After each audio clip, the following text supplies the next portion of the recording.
Bismillahirrahmanirrahim. Assalamualaikum warahmatullahi wabarakatuh. Saya ucapkan selamat siang untuk Ibu Dr. Wiwin Herwina, SPD MPD, selaku dosen pengampu mata kuliah Identifikasi Kebutuhan Belajar Kurikulum. Dan selamat siang juga untuk teman-teman semuanya. Semoga Ibu dan teman-teman semua dalam keadaan sehat walafiat. Amin. Allah ya Rabbal Alamin. Sebelumnya, perkenalkan nama saya Laila Nurwahida dengan NPM 212103062. Di sini saya akan memandu jalannya diskusi kali ini. Saya juga ditemani oleh 3 rekan saya, yaitu yang pertama ada Mirna Sari, yang kedua Nala Syahla, yang ketiga Rifa Salsabila. Dan mungkin untuk materi yang pertama, izinkan saya setting terlebih dahulu.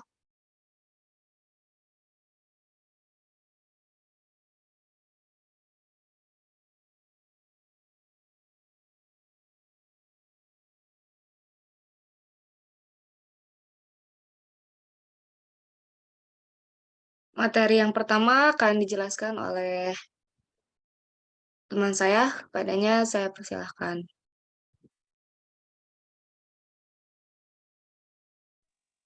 Baik, terima kasih kepada moderator yang telah memberikan saya kesempatan untuk menjelaskan pemaparan materi yang pertama. Mungkin bisa slide selanjutnya. Next. Nah, baik. Untuk pemaparan materi pertama yaitu tentang pengertian evaluasi belajar peserta didik. Evaluasi pembelajaran adalah suatu proses untuk mendapatkan, mohon maaf bila bisa sebelum slide sebelumnya. Nah, untuk yang pertama yaitu evaluasi pembelajaran. Dalam evaluasi pembelajaran adalah proses untuk mendapatkan data dan informasi yang diperlukan dalam menentukan sejauh mana dan bagaimana pembelajaran yang telah berjalan agar dapat membuat penilaian atau judgment dan perbaikan yang dibutuhkan untuk memaksimalkan hasilnya. Nah, di sini ada menurut Mahrens dan Lehman yang menyatakan bahwa evaluasi adalah suatu proses merencanakan, memperoleh dan menyediakan informasi yang sangat diperlukan untuk membuat alternatif-alternatif keputusan. Istilah evaluasi pembelajaran sering disamaratikan dengan ujian, meskipun sangat berkaitan akan tetapi tidak mencakup keseluruhan makna evaluasi pembelajaran yang sebenarnya. Mungkin next slide. Nah, evaluasi pembelajaran menurut para ahli di sini ada 3. Yang pertama ada menurut Arik Kunto. Evaluasi merupakan sebuah proses pengumpulan data untuk menentukan sejauh mana dan dalam hal apa dan bagaimana tujuan pendidikan dapat tercapai. Yang kedua ada menurut Febriana, evaluasi pembelajaran adalah suatu proses berkelanjutan tentang pengumpulan dan penafsiran informasi dalam menilai atau assessment keputusan yang dibuat untuk merancang suatu sistem pembelajaran. Dan yang ketiga ada menurut Taylor dalam Arik Kunto, yang menyatakan bahwa evaluasi pembelajaran merupakan sebuah proses pengumpulan data untuk menemukan sejauh mana dalam hal apa dan bagian mana tujuan pendidikan sudah tercapai. Mungkin itu materi evaluasi pembelajaran menurut ahli. Untuk pemaparan selanjutnya mungkin saya kembalikan kepada moderator. Baik, terima kasih kepada Mirna Sari. Untuk yang selanjutnya mengenai tujuan, fungsi, dan manfaat evaluasi belajar peserta didik dalam proses pembelajaran akan disampaikan oleh saudari Nala Syahla. Kepada Nala, saya persilahkan. Baik, terima kasih sebelumnya atas kesempatannya. Saya di sini akan menjelaskan tujuan, fungsi, dan manfaat evaluasi belajar peserta didik dalam proses pembelajaran. Boleh di next slide. Yang pertama, tujuan evaluasi belajar. Evaluasi adalah suatu kegiatan yang disengaja dan bertujuan. Kegiatan evaluasi dilakukan dengan sadar oleh guru dengan tujuan untuk memperoleh kepastian mengenai keberhasilan belajar peserta didik dan memberikan masukan kepada guru mengenai apa yang dia lakukan dalam kegiatan pengajaran.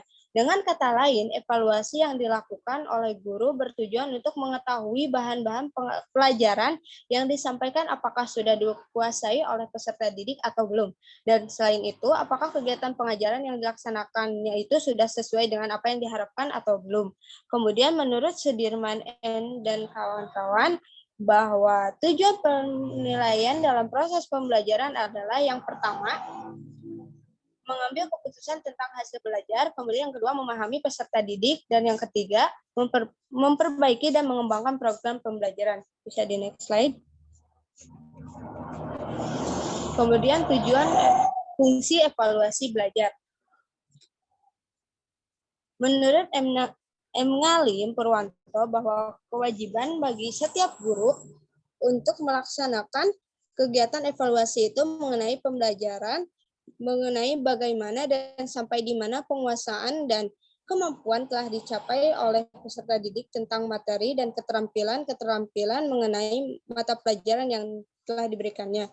Menurut Yahya Kohar, mengemukakan bahwa fungsi evaluasi dari sisi peserta didik secara individual dan dari segi program pengajaran meliputi antara lain, yang pertama, dilihat dari segi peserta didik. Secara individu, evaluasi berfungsi mengetahui tingkat pencapaian peserta didik dalam suatu proses pembelajaran. Kemudian yang kedua, dilihat dari segi program pengajaran. Evaluasi berfungsi. Kemudian ada next slide. Menurut Arifin tahun 2017, halaman 15, fungsi atau kegunaan yang dimiliki oleh evaluasi pembelajaran adalah sebagai berikut. Yang pertama, fungsi formatif, yakni untuk memberikan umpan balik kepada guru sebagai dasar untuk memperbaiki proses pembelajaran dan mengadakan program remedial jika diperlukan bagi peserta didik. Kemudian yang kedua, fungsi sumatif, yaitu menentukan nilai kemajuan atau hasil belajar peserta didik dalam mata pelajaran tertentu sebagai bahan untuk memberikan laporan kepada berbagai pihak, penentuan kenaikan kelas, dan penentuan lulus tidaknya peserta didik. Yang ketiga, fungsi diagnostik, yakni untuk memahami latar belakang meliputi latar psikologis, fisik, dan lingkungan peserta didik yang mengalami kesulitan belajar yang hasilnya dapat digunakan sebagai dasar untuk memecahkan kesulitan-kesulitan tersebut. Dan yang terakhir, fungsi penempatan, yaitu menempatkan peserta didik dalam situasi pembelajaran yang tepat, misalnya dalam menentukan program spesialisasi sesuai dengan tingkat kemampuan peserta didik. Next slide. Adapun manfaat belajar. Manfaat evaluasi belajar secara umum dapat diambil dari kegiatan evaluasi dalam pembelajaran, yaitu yang pertama memahami sesuatu, entry behavior, motivasi, dan lain-lain, sarana dan prasarana, dan kondisi peserta didik dan dosen. Yang kedua, membuat keputusan, kelanjutan program, penanganan masalah, dan lain-lain. Dan yang ketiga, meningkatkan kualitas PBM, komponen-komponen PBM, sementara secara lebih khusus, evaluasi akan memberi manfaat bagi pihak-pihak yang terkait dengan pembelajaran, serta peserta didik, guru, dan kepala sekolah. Next slide.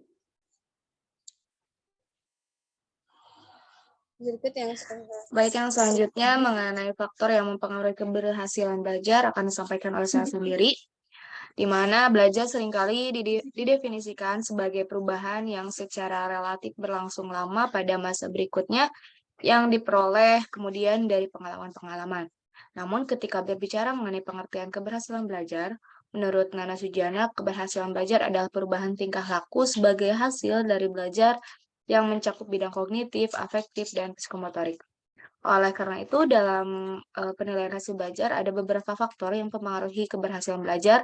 Di antaranya yaitu ada faktor internal. Faktor internal ini adalah faktor yang berhubungan erat dengan segala kondisi peserta didik, yang meliputi kesehatan fisik, di mana kesehatan fisik ini akan mendukung seorang peserta didik untuk melakukan kegiatan belajar dengan baik. Yang kedua ada psikologis. Psikologis ini memudahkan baginya dalam memecahkan masalah-masalah akademis. Yang ketiga, motivasi.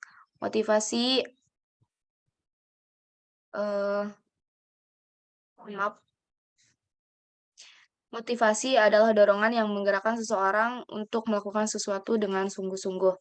Yang keempat, kondisi emosional yang stabil, di mana bagaimana keadaan perasaan suasana hati yang dialami oleh seseorang. Yang selanjutnya yaitu faktor eksternal. Faktor eksternal ini berasal dari luar individu, baik berupa fisik maupun lingkungan sosial. Faktor eksternal ialah terbagi menjadi 3, yang pertama lingkungan fisik. Lingkungan fisik ini berupa sarana dan prasarana yang tersedia di sekolah yang bersangkutan. Yang kedua, lingkungan sosial ialah suasana psikologis dan sosial yang terjadi selama proses belajar mengajar antara pendidik dan peserta didik di dalam kelas. Yang terakhir yaitu lingkungan sosial keluarga atau family social environment, yaitu suasana interaksi sosial antara orang tua dengan anak-anak dalam lingkungan keluarga.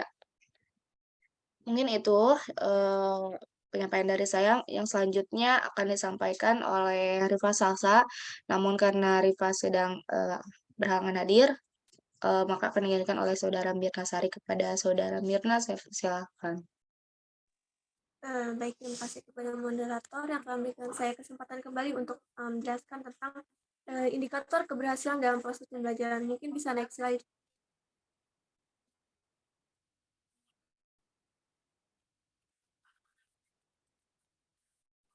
Baik. Nah, di sini dijelaskan bahwa keberhasilan proses pembelajaran dapat diukur dari keberhasilan siswa dalam mengikuti kegiatan pembelajaran. Keberhasilan siswa juga dilihat dari hasil belajarnya. Keberhasilan siswa setelah mengikuti satuan pembelajaran tertentu kita sebut dengan keberhasilan hasil belajar.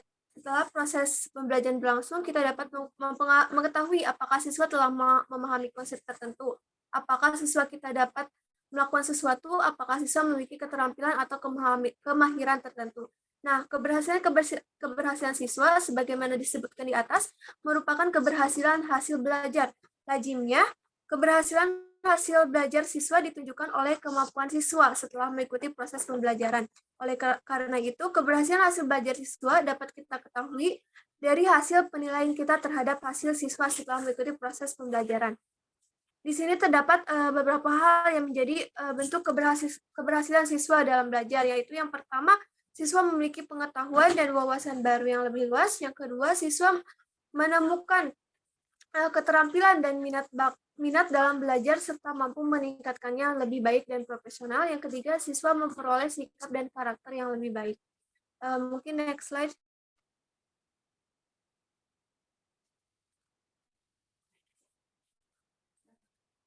Nah, untuk selanjutnya yaitu tentang hasil belajar siswa dapat diklasifikasikan ke dalam 3 ranah atau domain, yaitu yang pertama domain kognitif. Domain kognitif ini semula dibedakan menjadi 6, dimulai dari tingkat rendah hingga tingkat paling tinggi: pengetahuan, pemahaman, penerapan, analisis, sintesis, dan evaluasi. Sesuai dengan perkembangan zaman dan tuntutan masyarakat, ke-6 tingkatan kognitif tersebut direvisi oleh Cradwell menjadi mengingat, memahami, menerapkan, mengevaluasi, dan menciptakan. Selain itu, ditambahkan adanya aspek kognitif dari tingkatan kognitif menjadi 4 pengetahuan, yaitu fakta, konsep, prosedur, dan metakognitif. Untuk selanjutnya itu domain afektif, berhubungan dengan sikap, nilai-nilai, dan apresiasi. Domain afektif memiliki 3 tingkatan: penerimaan, respon, dan menghargai. Untuk selanjutnya itu domain psikomotor. Domain psikomotorik meliputi semua tingkah laku yang menggunakan syaraf dan otot badan. Domain psikomotorik ini adalah tujuan yang berhubungan dengan kemampuan dan keterampilan seseorang.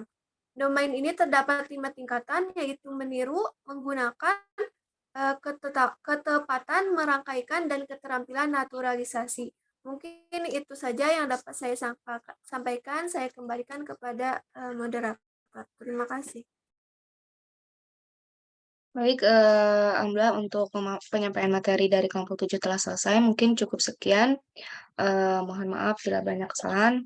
Saya tutup dengan bacaan hamdalah bersama-sama. Alhamdulillahirabbil alamin. Terima kasih. Wassalamualaikum warahmatullahi wabarakatuh.